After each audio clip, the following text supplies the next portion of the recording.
মানুষকে হাওলাত দেওয়া, এটা এত বড় ইবাদত, এত বড় সওয়াব, কোন কোন ক্ষেত্রে মানুষকে দান করার চাইতেও বেশি সওয়াব হয় কর্জে হাসানা।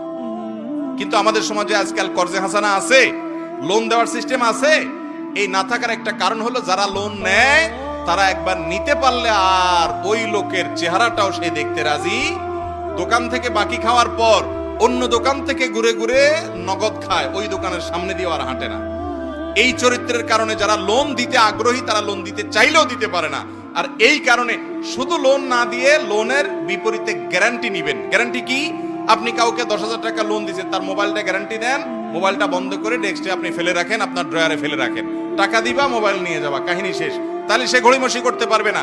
টাকা দিচ্ছে না, এলাকার ময়মুরব্বী চেয়ারম্যান মেম্বারকে ডেকে, আলেম ওলামাকে ডেকে বলবেন মোবাইলটা নিলামে উঠায় বিক্রি করেন, আমার টাকা আদায় করে দেন, কাহিনী শেষ। তাহলে সেক্ষেত্রে আপনার লোনও দিলেন, লোনটা আদায়ও হলো, কোনো ভয়